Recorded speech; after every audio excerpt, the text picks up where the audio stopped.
Good morning. Happy New Year to you all. It's so great to be with you. I know that I have been anticipating being with you today. I'm really looking forward to it. But I will say this, that this first week of this year has been challenging. First, we have the Perry incident, and being married to an educator, that seems to hit home really close.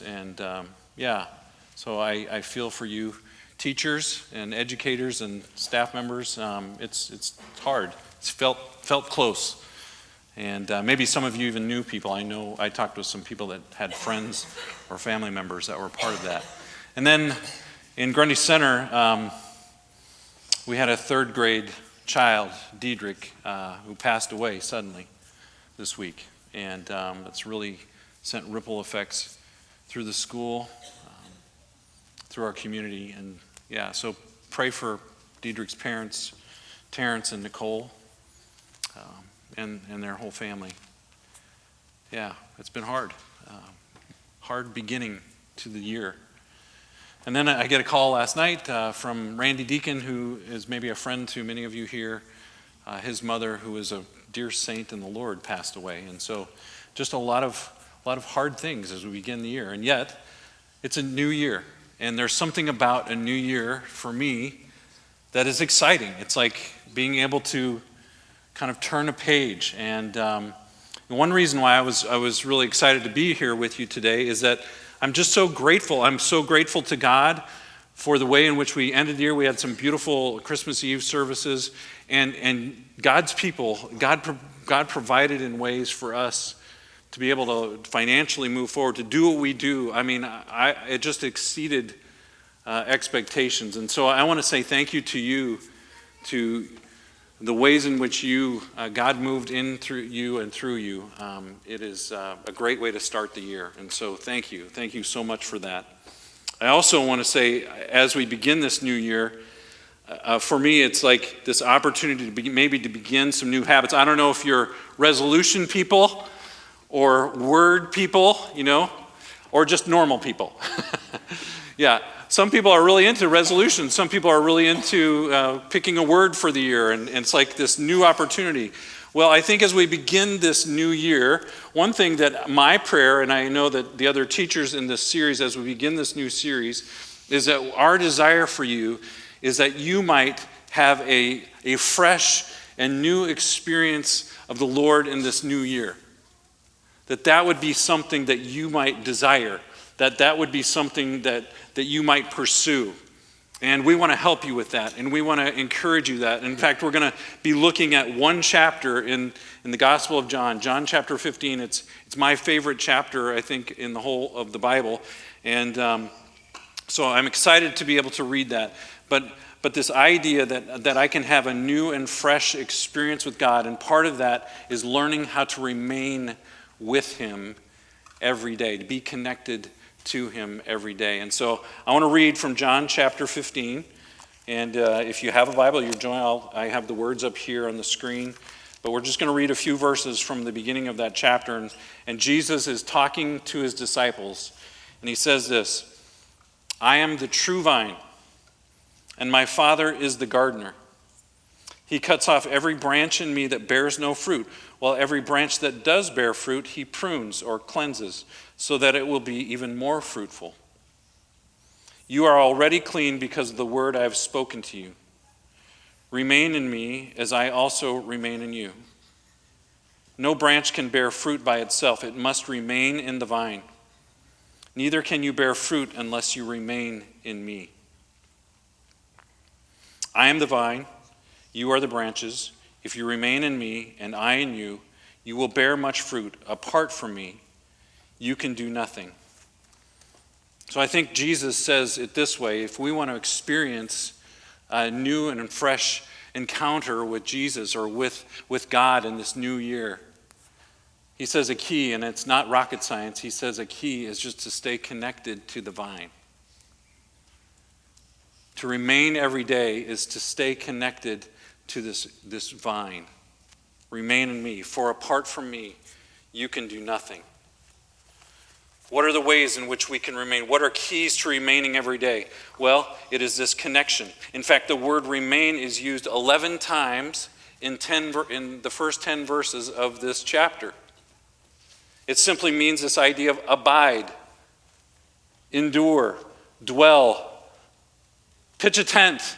It's like hang out, be here, stay connected, abide in me, remain in me. Remain connected to me. And, we can describe the Christian life in all kinds of ways. And I don't know, maybe you have all kinds of ways. Maybe it's a list of things to do. For some of us, that's what it gets to be. But I don't think that's what Jesus wants. At the heart of the Christian life is simply this. It is knowing a person. It is this ongoing, intimate relationship that we have an opportunity to have with Jesus.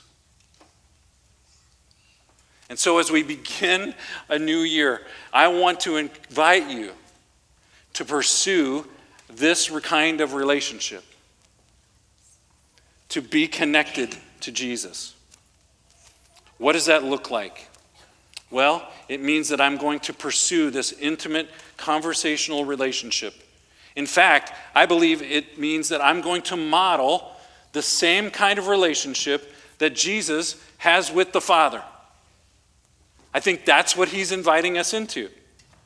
And Jesus, throughout the Gospel of John, but this is a good example. In John chapter 5, he simply says this, I tell you, the Son of Man can do nothing by himself. He can do only what he sees his Father doing, because whatever the Father does, the Son does also. In fact, he says that all the time. He said, I go where the Father tells me. I do what the Father tells me to do. I speak the words that the Father tells me to speak. In fact, I have a relationship with the Father. I and the Father are one. And then he's saying to the disciples, us, you too can have that kind of relationship with me. Stay connected to me. The heart of the Christian faith is this idea that we have the privilege of being connected to Jesus. Now, I brought this pitcher, cup, saucer, and plate, and some people were pretty nervous in the first service because I get a little excited, and they thought I was going to knock it off. I'll maybe move it, so you don't have to worry about that. But this is simply an image, a metaphor, if you will, of what this passage, this John 15, is about. And I introduced this about over a year ago. I brought this with me, and I want to introduce it again. It actually sits in my study, by my desk, in a window in my study in my house. And I keep it there as a reminder for me. It reminds me of the centrality of this relationship, the kind of person that I want to be. I want to be a pitcher, cup, saucer, plate person. Pitcher, cup, saucer, plate.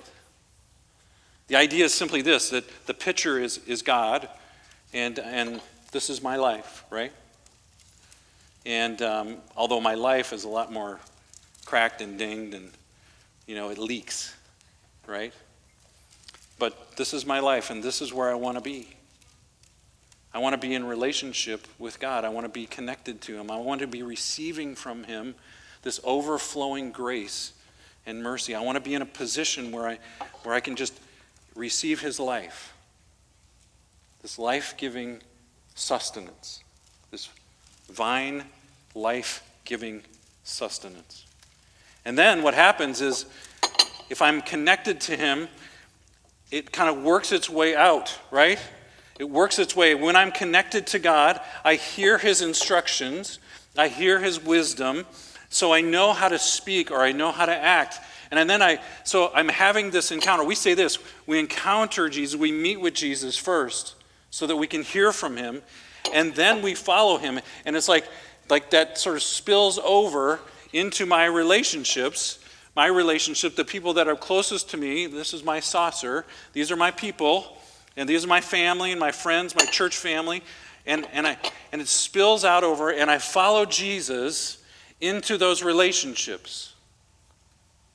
And I learn how to act and live a life of love. And then, if I continue to remain in him, it not only spills out into the people that are closest to me, but it spills out over into the things that I'm doing, to the workplace that I'm going, to the activities that I'm a part of, to the things that I'm organizing. And I begin to follow Jesus and partner with him in the work that he's doing and that we're doing together in the world. And I bless this broken world. But I'm encountering him first. I'm allowing him to spill into me. And then that overflow kind of leads me into my life. And it's that kind of vital connection, that I think Jesus wants for us. Okay, I'm going to put this down so we don't lose it. I might come back. You see, when I connect with God, when I bring him my concerns, when I bring him my anxiety or my anxious thoughts, when I bring him my burdens, then you know what he does? He pours into me his peace. He pours into me his strength. So I have an inner strength that meets the outer demands of my life. I want to create time and space for Jesus to be with me. I want to be with him. I want to meet with him so that I can meet the demands of my life. That it overflows. When I connect with God, I hear his instruction, and so he pours into me his instruction. And so I have this moral compass, if you will. I have this idea that God wants to direct me and give me courage to do the next right thing rather than follow the other way or the ways of the world. So I have this inner strength to meet the demands of my outer demands of my life. It is this movement from inner life to outer, from inside out. And he says, I am the true vine. In other words, we get the privilege of meeting with him, remaining in him. And it's but he invites us to meet with him as he truly is. That's really what I want to say. The true vine. Now, I think that sometimes that's a bit of a struggle. I'll give you an example of what, this confession time. My wife and I were getting older. And it's really hard to buy gifts for each other at Christmas time. Especially gifts that would surprise each other, right? So we go out shopping now, and, she'll say, oh, you could get that, and you could wrap that up and give that to me. Anyway, guys, come on. It's like you're going, yes, I'm going to take you at your word, honey. All the pressure's off. It's easy, yeah, all right, I got the things she wants. And so, I got my shopping done, and then, over the last few years, it's like, just get that, honey, and wrap it up, and you can put it under the tree. And I'm like, yeah, and I've been watching and going, her opening up this gift, and it's like she's receiving a gift of her own choosing. Where's the wonder in that? Where's the mystery? Where's the aha and surprise? I think sometimes we approach God that way. It's like, yeah, Brian, you're telling me the truth. Yeah, we need to meet with God. Big deal. What's the deal? Yeah, I'm going to do that. No, we get to meet with him, but I think we need to remember who we're meeting with. If Jesus is simply this gift of our own choosing, he becomes a God of our own creation. He is who he is. This is what he says about himself in the Gospel of John. I am the bread of life. I am the light of the world. In John 8, he said, before Abraham was, I am. I am the pre-existent king. I am the door of the good shepherd. I am the good shepherd.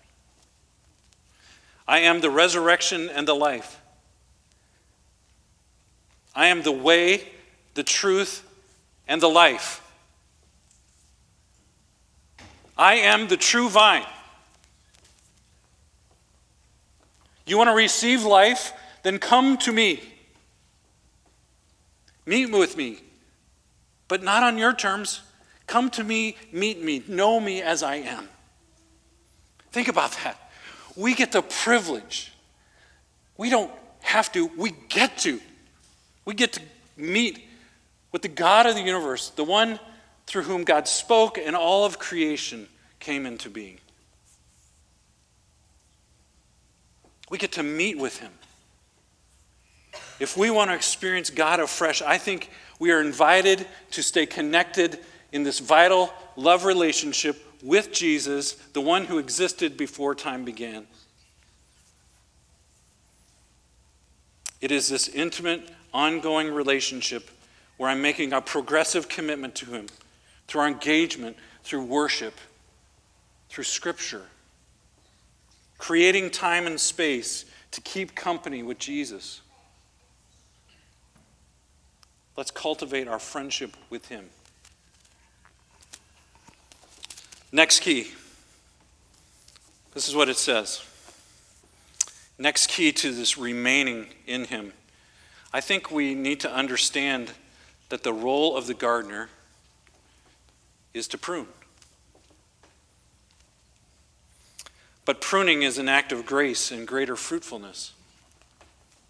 Listen to what he says. He says, he cuts off every branch in me that bears no fruit, while every branch that does bear fruit, he prunes or cleanses so that it will be even more fruitful.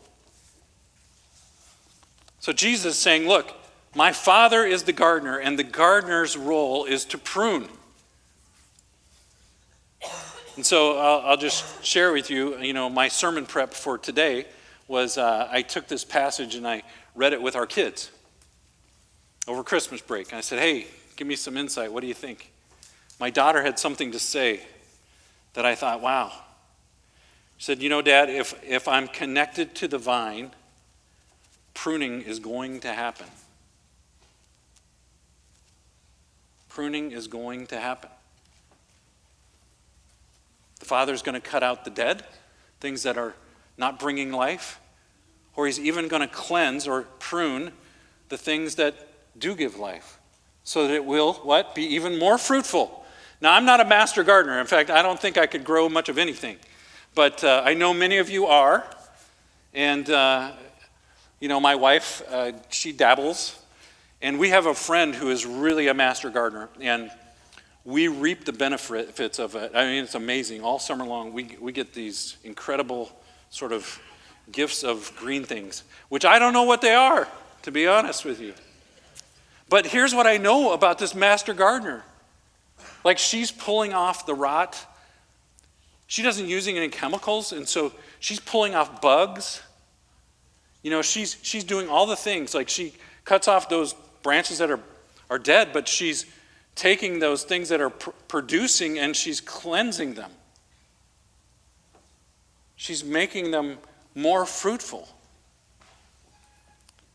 It's like the Father. He cleanses the good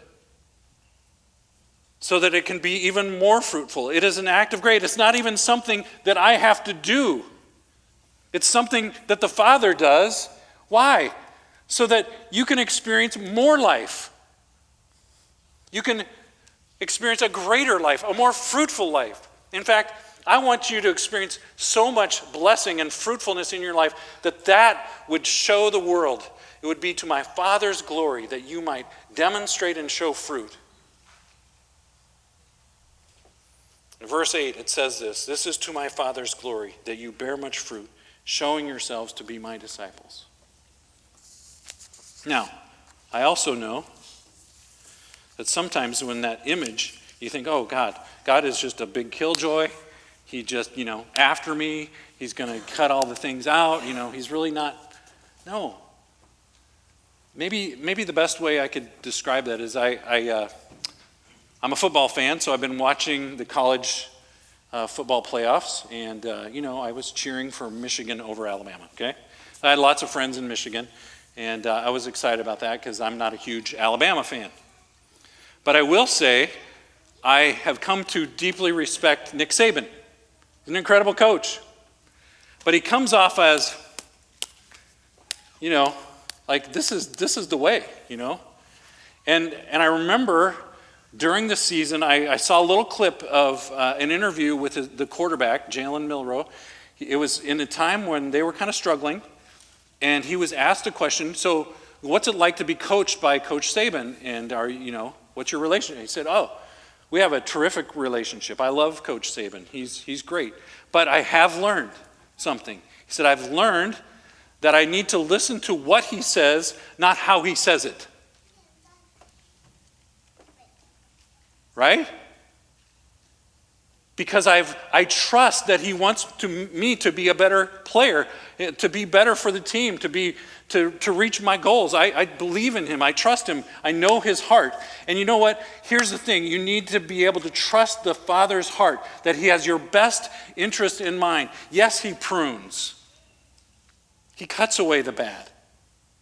He cleanses those things that are good so that it can be even better. But he is good. Which requires a certain attitude, right? I'm coming with this attitude of humility and surrender.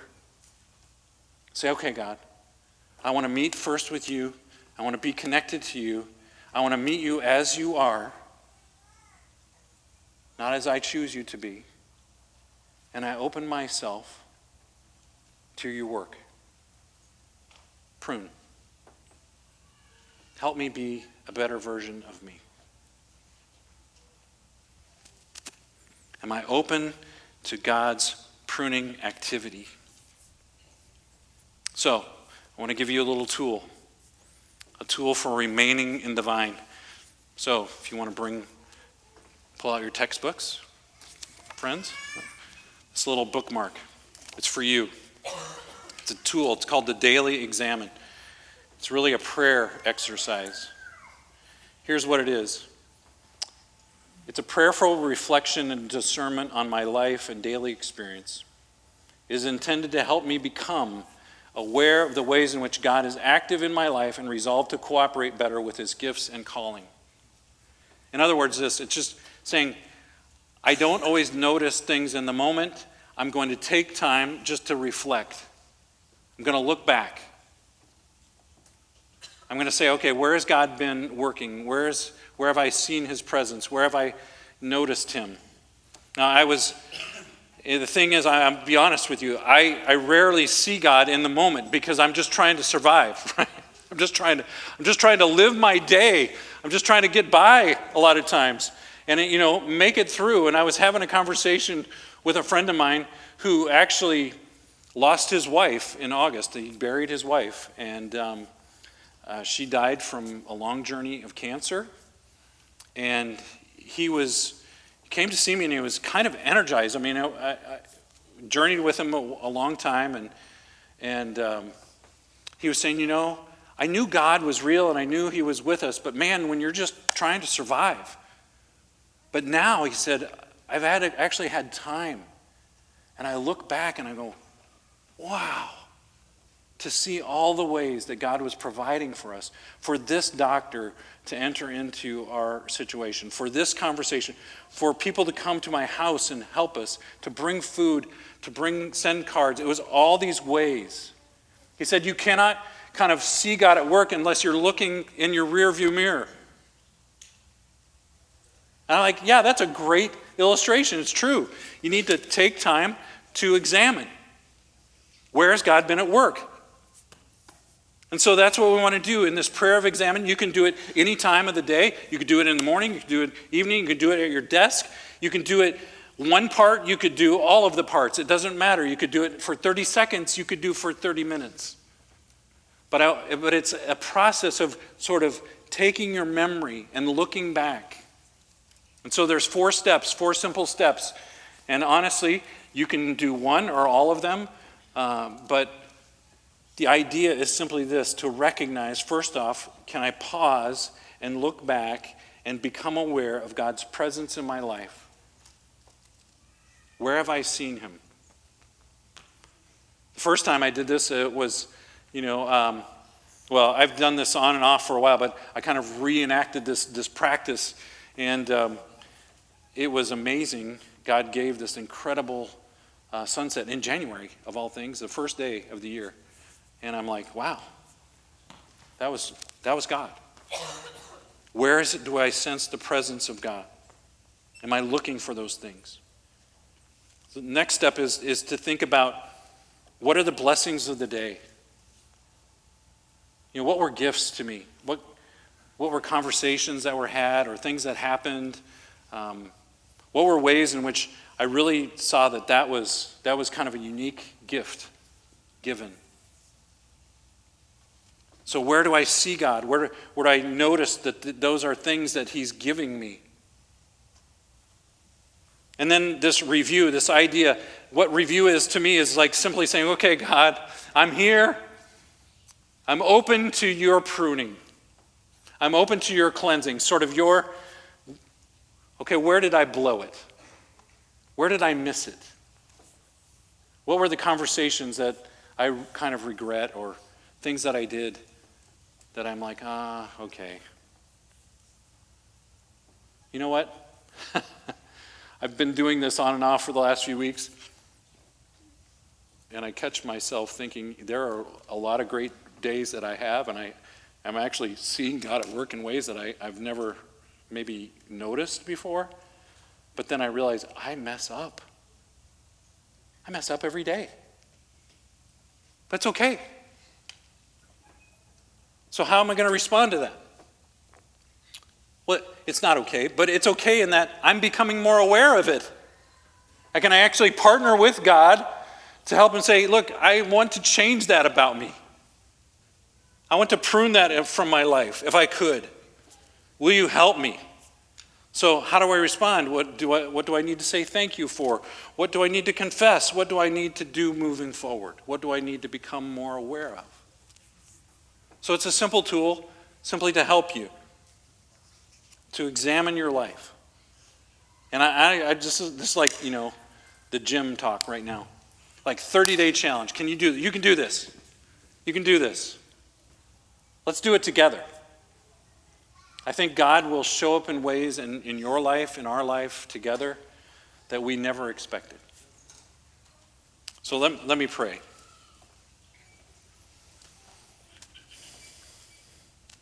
God, I know that we are here in this new year, and it's an opportunity for us to turn a page, to begin again. And thank you that your mercies are new every morning, and that, Lord, that you want us to be connected to you, and you want us to be open to your instruction, your correction, your love. Help us to do that. Would you spark in us a heart of renewal, a heart that is connected to Jesus and quick to give thanks and quick to confess and quick to enter in to joining with you in your work in the world. Lord, may we be aware of your presence and remain every day with you. In Jesus' name, amen.